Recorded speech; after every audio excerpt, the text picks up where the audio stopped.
Hey guys, this is Patrick from RWingAttack, and today I am back with another kind of E3 speculation video, more so a discussion and more so an idea of something that I had, and this all started from the announcement of the Xbox Game Pass.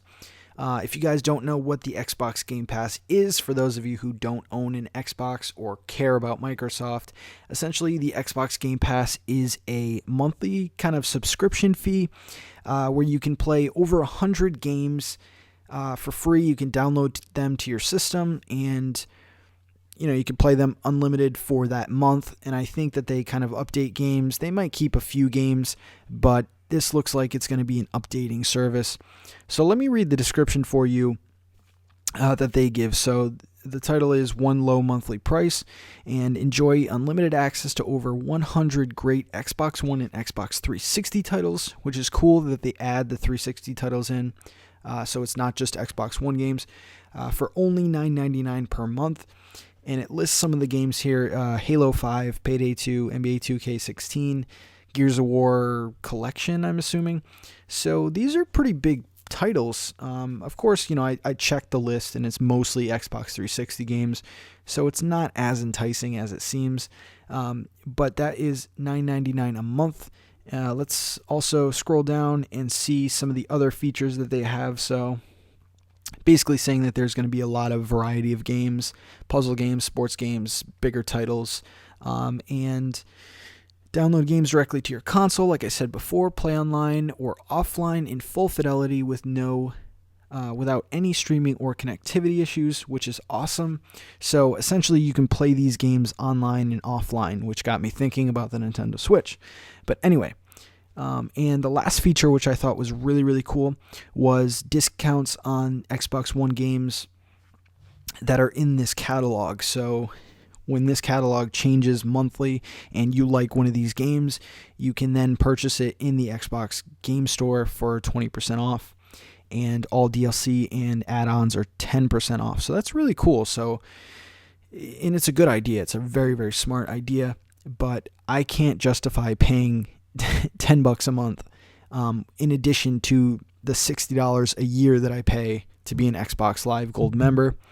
That's essentially, if you guys do the math, that's $120 a year for this service plus the $60, so $180 to own an Xbox One, which is not good. That is not good at all. That's like essentially buying a new console every year. But this really got me thinking for the Virtual Console for ideas for the Nintendo Switch online service.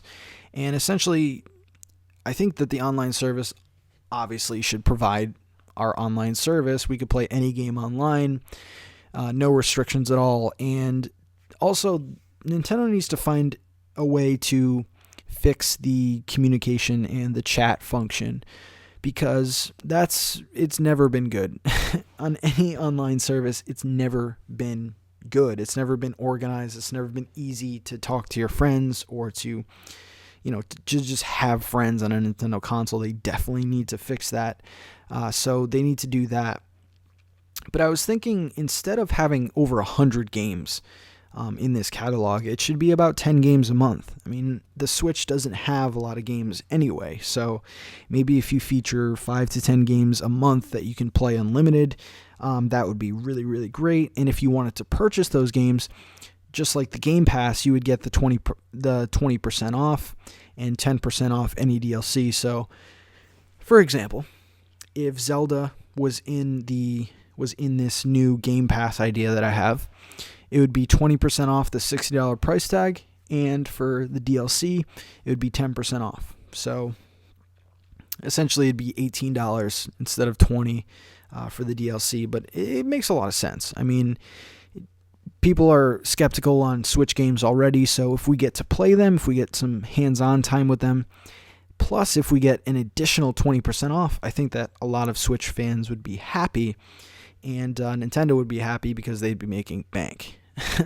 But so far, my plan for the internet service on the Switch is basic internet functions, basic chat functions, and these 5 to 10 games that would be featured, and we would also get discounts for them.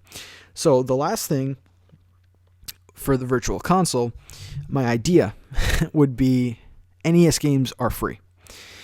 Now that's a big statement to say because NES games are still very popular and still make Nintendo a boatload of money, and we're over 20 years from the NES being released. So why do I say that? So NES games at this point should be free, and here's why. I've bought Super Mario Brothers probably 10 times between the Wii, the Wii U. I bought it on the Game Boy. I bought the NES Classic. This game, I have about 10 copies of this game in 10 different forms. Please don't make me buy Super Mario Brothers again. Give me and give everyone NES games for free. I think that's fair at this point. If you think that that's a dumb idea, like I don't know why, because even in the store they'd be about $4 or $5, so it wouldn't be a big loss on Nintendo's part. So NES games are now free, and anything after that would be normal Virtual Console price. So, SNES, Game Boy, Game Boy Advance, DS, Wii, Wii U, some Wii U games because the Switch can't do what the gamepad did, and the addition of GameCube titles. Please, please add GameCube to Virtual Console. So let me break this down for you guys. I'll probably put some kind of visual up for you guys, but essentially we get the basic online functions, the basic chat functions with easier ways to talk to our friends and communicate with our friends online. The second thing would be to have 5 to 10 games featured a month, and we can play those games unlimited, download those games to our console.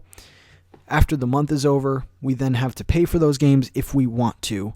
But while the month is going, just like the Game Pass, we could then purchase those games at a discount, and any DLC or add-ons could be 10% less. I think that that's fair, and that's a very good idea by Microsoft. The last part is Virtual Console, and NES games are now free. That would be a very, very good incentive for people to get a Nintendo Switch and to pay for this internet service. And my final thing is to add GameCube games to Virtual Console. It is about time, and we all want to play Melee. We all want to play Luigi's Mansion again, Mario Kart Double Dash. I think it would be a fantastic idea, a no-brainer at this point, really, if you think about it. And here's my price. So I've been thinking about this, and with free NES games, unlimited, the entire catalog. So free NES games, a great internet service, and the 5 to 10 featured games at a discounted price. This is my price per month. You ready? $7. You guys might not agree with this. You may think it's too high. You might think it's too low. But $7 is a good amount. Like, that's not unreasonable at all. And it's very much, competitive pricing towards other consoles. And, what I just said, my mock-up kind of thing makes sense. Like, I think $7 or $7.99 even would be a good price for all of this. So that's my ideas, guys, and that's my discussion for today. If you guys want to look up more about the Xbox Game Pass, you can just go to the Xbox website, or if you have an Xbox One, there's a little tab that you can click on to find out more about the Game Pass and what it actually offers. But for now, guys, what do you think about my Virtual Console and internet service ideas? If you like them, comment below. If you don't, just give me a thumbs down and just make fun of me, I guess. Anyway, guys, this is Patrick from RWingAttack. I'll see y'all later.